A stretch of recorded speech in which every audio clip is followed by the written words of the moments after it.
Bienvenidos a la emisión de AME Noticias, información precisa. Les acompañamos una vez más Elizabeth Márquez y Willis La Chapelle. Saludos amigos, de inmediato las informaciones.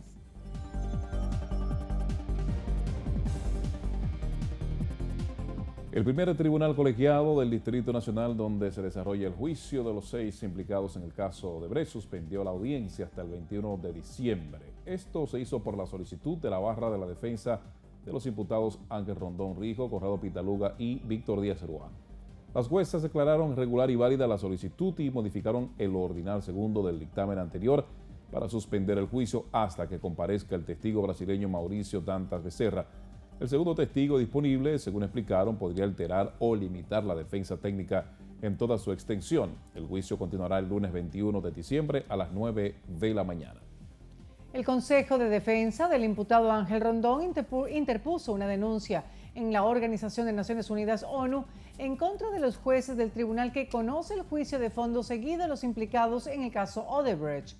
La instancia fue depositada por el imputado Rondón a través de sus abogados José Miguel Minier, Emery Rodríguez y Fernando Peralta por vulneración a los derechos y garantías fundamentales en su contra.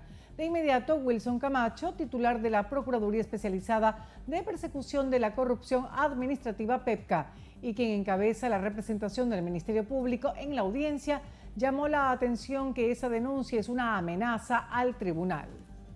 La directora del nuevo modelo penitenciario, Patricia Lagombra, explica este jueves que el hecho de que los 7 presos de la operación Antipulpo estén en el área de máxima seguridad del Centro de Corrección Najayo Hombres no supone que ostenten algún privilegio. Explica que máxima seguridad requiere restricciones específicas como lo es un personal especializado para trabajar con estas personas.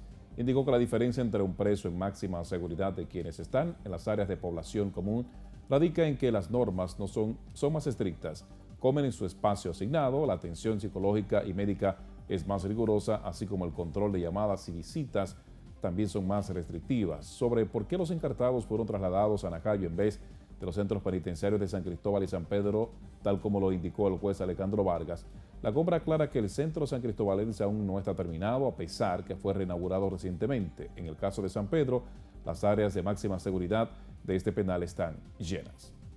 El abogado Carlos Salcedo, defensor de Alexis Medina, uno de los apresados por casos de corrupción administrativa, expresó que durante el proceso del caso Antipulpo, la directora de persecución de la Procuraduría General de la República, Jenny Berenice Reynoso, se comportó como una niña y que el juez nunca la paró. Asimismo, dijo que las pruebas que ellos presentaron fueron ignoradas de manera olímpica y que el Ministerio Público ocultó que Alexis Medina tenía una carta que le autorizaba vender los medicamentos. Y José Miguel Minier Almonte, abogado de Fernando Rosa en la operación Antipulpo, reveló este jueves que los fiscales Jenny Berenice Reynoso y Wilson Camacho eran de la corriente de José Izquierdo dentro del Partido de la Liberación Dominicana. Ahora quieren decirle a todos que son independientes cuando aún siguen militando, todavía no han presentado su renuncia al partido. Sostuvo que la decisión del juez Alejandro Vargas abrió una puerta a que todo el que le supla al Estado caiga preso en el mañana, por lo que entiende fue una aberración lo que hizo, ojalá corrija la decisión que tomó. También señala que el Ministerio Público basó parte de su expediente en una investigación de Nuria Piera, por lo que pide a la periodista que demuestre la veracidad de esa información a la sociedad. El abogado Cándido Simón afirmó este jueves que el excónsul dominicano en Cuba, Víctor Guillermo Librán Báez, vinculado al caso Operación Antipulpo, no sabía que lo estaban requiriendo las autoridades. Asimismo, señala que Jenny Berenice es buena manejando la técnica de la investigación para desconcentrarte, pero niega que ésta tenga pleitos personales con algunos abogados defensores. Asimismo, añade que se tramitó el tema de la libertad bajo fianza para el doctor Freddy Hidalgo, pero que la colocación del dispositivo electrónico, es decir, el grillete, se toma su tiempo. La Dirección de Ética e Integridad Gubernamental tiene de 3 a 4 denuncias que involucran a las nuevas autoridades, según reveló la titular de esa entidad, Milagros Ortiz Bosch. Igualmente comenta Ortiz Bosch que más adelante tal vez tengan algunos detalles. Al mismo tiempo, la funcionaria sobre los casos llevados a la Procuraduría General de la República dice que le dan seguimiento preguntando por dónde van las cosas, pero por órdenes del presidente nadie se debe inmiscuir en los casos que están en manos del Poder Judicial. Diversos sectores de la sociedad civil saludaron el proyecto del presidente Luis Abinader de emprender reformas legales para garantizar la transparencia de la administración pública, la recuperación de los fondos distraídos por la corrupción, la creación del gabinete de transparencia y la eliminación del barrilito, pese al rechazo de los legisladores a perder esos recursos. El Plan Integral de Reformas Institucionales activó las alertas de legisladores de oposición que dijeron estar dispuestos a respaldar la iniciativa siempre y cuando, sea producto del consenso y no por una imposición mecánica impuesta al Congreso.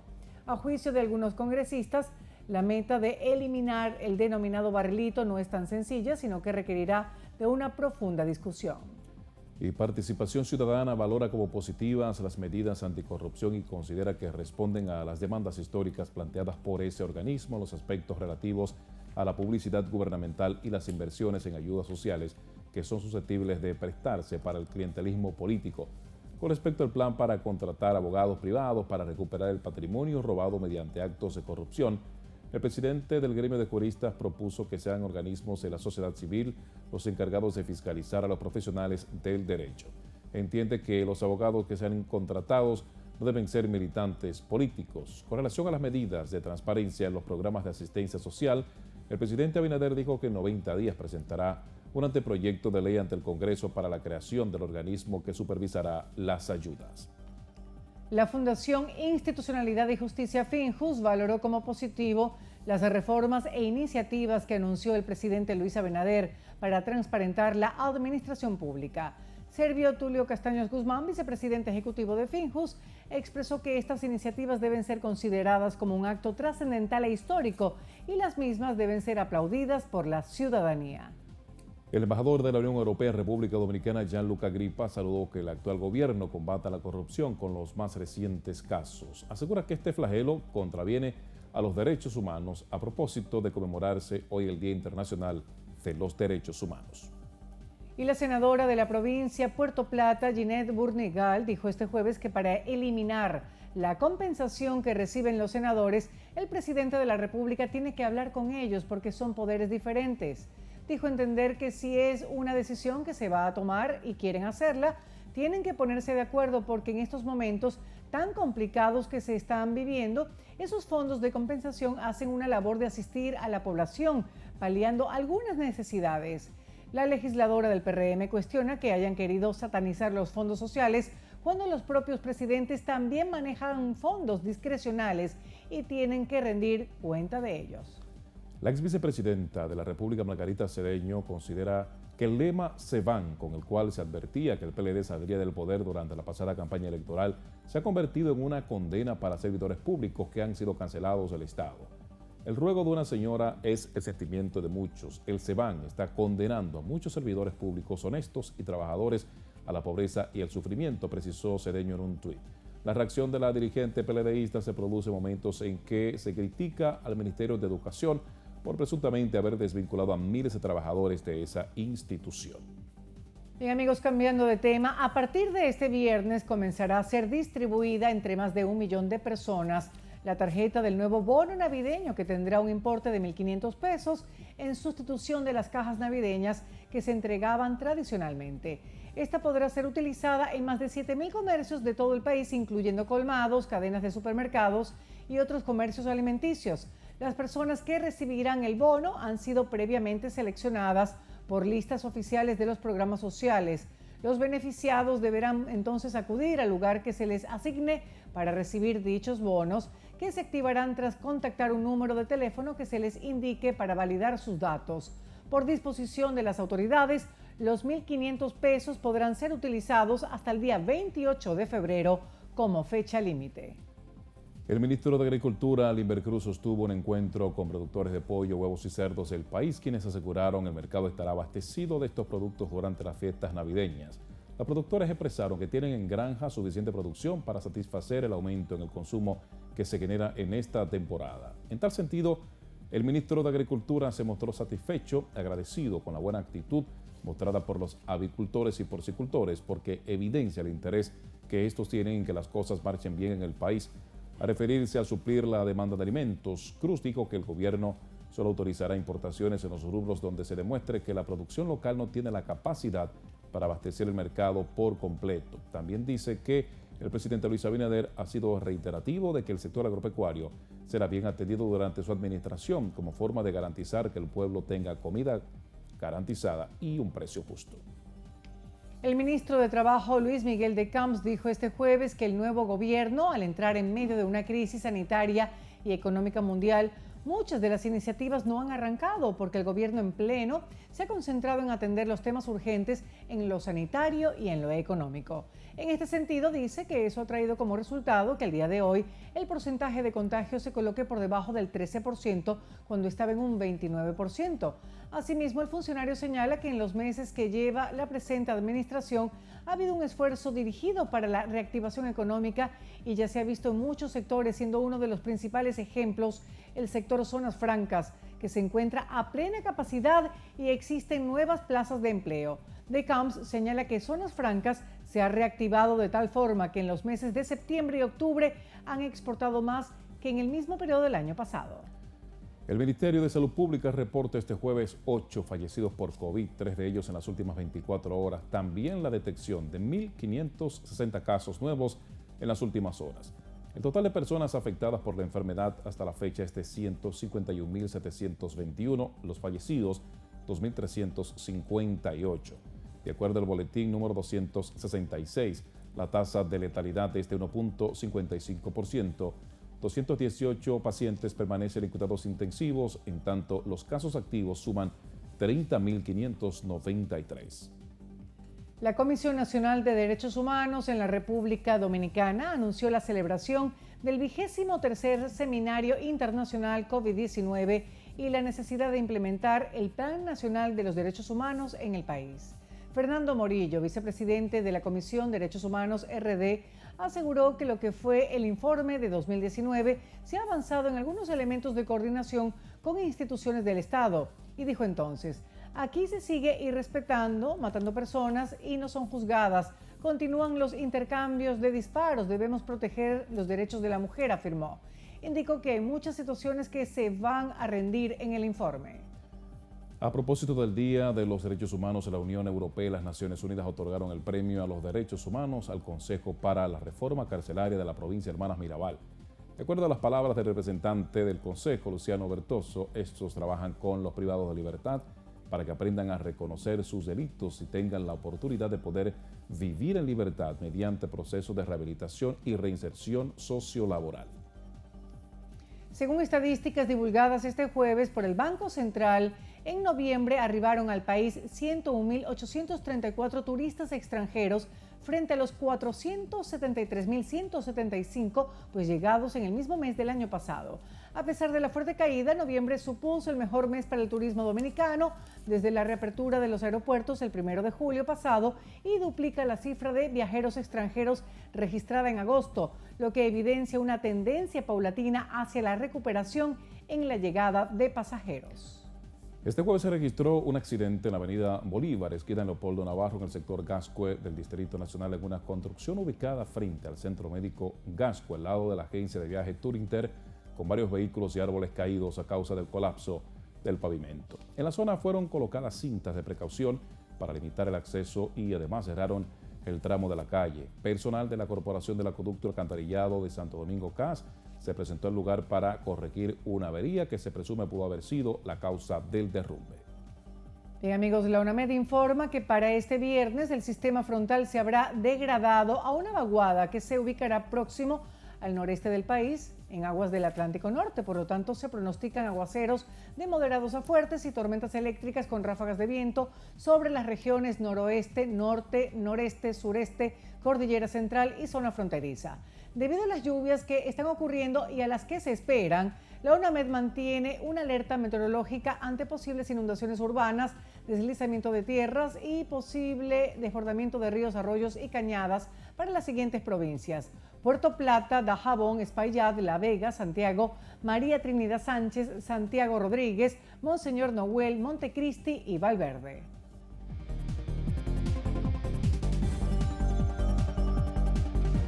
Fue rehabilitado el laboratorio clínico del Hospital Leopoldo Martínez en la provincia de Atomayor, con lo que se estima serán beneficiados al menos 20.000 usuarios de la provincia.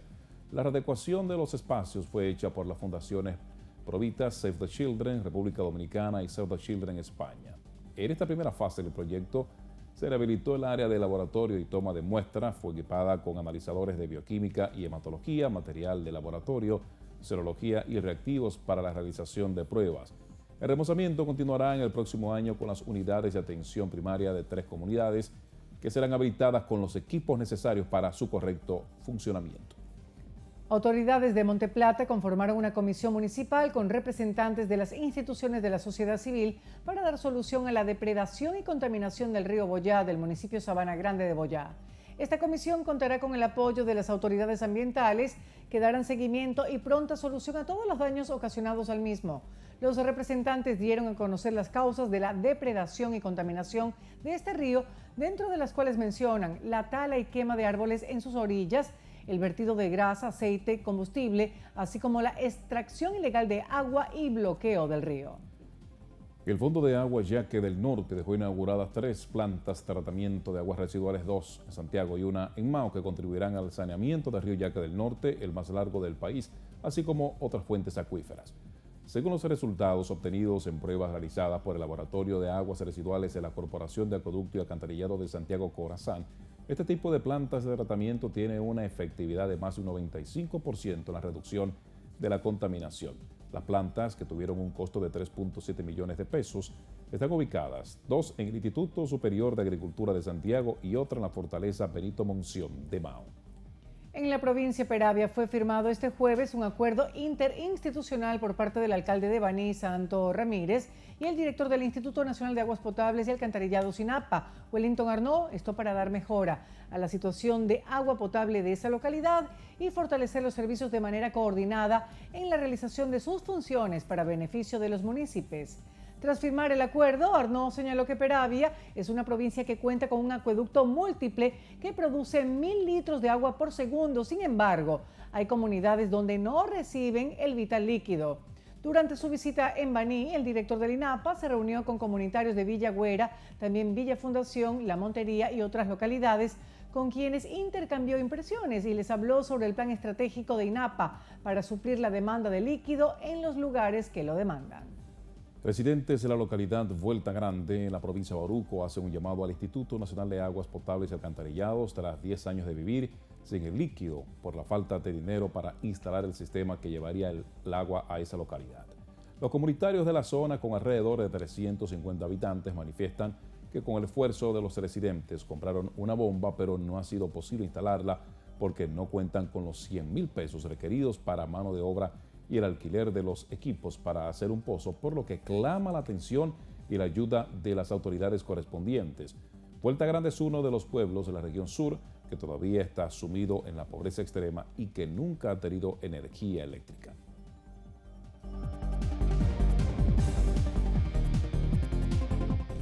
El día 10 de diciembre en la República Dominicana se celebra el Día del Patrimonio Nacional, instituido por decreto 362 el día 16 de junio del año 2005 por el presidente Leonel Fernández, esto con el objetivo de mantener vivo lo que es el legado histórico en las mentes de las generaciones presentes y futuras, reforzando así la identidad nacional y considerando la importancia del patrimonio nacional que conserva las primicias de América, considerada como la cuna de la cultura europea en el Nuevo Mundo, así como los aportes de la cultura prehispánica y demás aportes culturales realizados hasta la fecha, algunos de los cuales declarados Patrimonio Cultural Mundial. Igualmente, este día conmemora la declaración el 10 de diciembre del año 1990 de la ciudad colonial de Santo Domingo como Patrimonio Cultural Mundial por la Organización de Naciones Unidas para la Educación, la Ciencia y la Cultura, UNESCO, en la 14ª reunión del Comité de Patrimonio Mundial realizada en Banff, Canadá.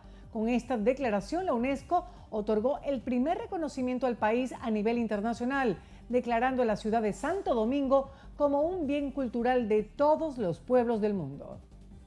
El 10 de diciembre se celebra todos los años el Día de los Derechos Humanos, coincidiendo con el aniversario de la Declaración Universal de Derechos Humanos que se aprobó en 1948.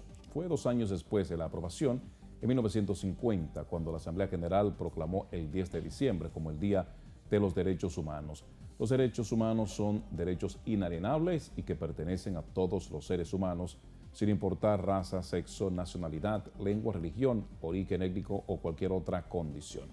Actualmente existe una lista de derechos humanos creada por la Organización de las Naciones Unidas, donde se defiende el derecho a la vida, a la libertad, a la educación, al trabajo y muchos otros más, que deben ser respetados sin que exista discriminación alguna. El 10 de diciembre también se celebra desde el año 1997 por parte de diversas organizaciones y asociaciones de protección animal el Día Internacional de los Derechos de los Animales, realizándose actos en muchas ciudades del mundo para concienciar y reflexionar sobre el respeto que se debe tener hacia todos los seres sintientes, dando así valor a la famosa frase de Mahatma Gandhi cuando dijo que un país o civilización se puede juzgar en la forma en la que trata a sus animales.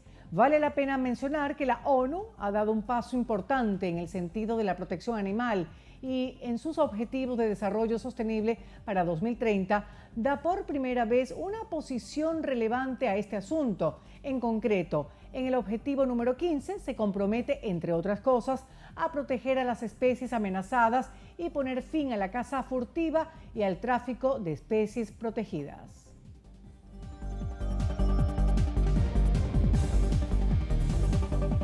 Más allá de nuestras fronteras, el Banco Central Europeo anuncia este jueves el refuerzo de su programa de emergencia para la pandemia con 500.000 millones de euros suplementarios y rebajó sus previsiones de crecimiento para la zona euro. La institución, que también decidió mantener sus principales tasas de interés en niveles históricamente bajos, indicó que el programa de compra de deuda seguirá funcionando hasta que juzgue que terminó la fase de crisis del coronavirus, al menos hasta marzo de 2022. El aumento de los contagios por coronavirus en Alemania es preocupante, dijo este jueves el presidente del Instituto de Vigilancia Epidemiológica, Robert Koch. La situación sigue siendo muy grave y ha empeorado desde la semana pasada, subrayó Lothar Wieler. Este jueves, el país registró 23.679 nuevos casos y 440 fallecidos en 24 horas. Wieler, al igual que la canciller Angela Merkel, el miércoles, aseguró que están considerando nuevas medidas de restricción. El debate sobre el aborto regresó a Argentina luego de que el presidente Alberto Fernández haya propuesto su legalización. La propuesta sería debatida por los diputados entre este jueves y viernes para regular que las mujeres puedan interrumpir su embarazo hasta la semana 14. Las calles de Buenos Aires y otras ciudades argentinas se llenaron el jueves de activistas pro vida que reclaman se paralice esta legalización, tal y como sucedió en 2018. Cientos de personas migrantes comenzaron a caminar desde San Pedro Sula, en el norte de Honduras, hacia la frontera con Guatemala, usando una ruta migratoria muy transitada en tiempos de COVID-19. La prensa internacional pudo constatar que aproximadamente 1 millar de personas, en su mayoría jóvenes, se fueron concentrando poco a poco en la central metropolitana de autobuses de San Pedro Sula, desde donde luego decidieron salir en pequeños grupos con destino final a Estados Unidos. El regulador francés de Internet anunció este jueves que había multado a Google y Amazon con 100 y 35 millones de euros respectivamente por no cumplir con la legislación sobre cookies o rastreadores de publicidad. La Comisión Nacional de Informática y Libertades criticó en particular a Google y Amazon francés por la práctica de colocar cookies publicitarias en los ordenadores de los internautas sin su consentimiento previo. Un incendio en una nave industrial abandonada donde vivían unos 300 migrantes conmocionó a la ciudad catalana de Badalona, en España. El fuego estaba controlado, pero acceder al interior para buscar víctimas era bastante complicado por los daños en la estructura y el peligro de derrumbe. Hasta el momento se cuentan 25 heridos y 3 personas han sido reportadas como fallecidas, pero el número podría aumentar. Bien, queridos amigos, hasta acá la presente emisión. Gracias por la sintonía. Somos AM Noticias, información precisa.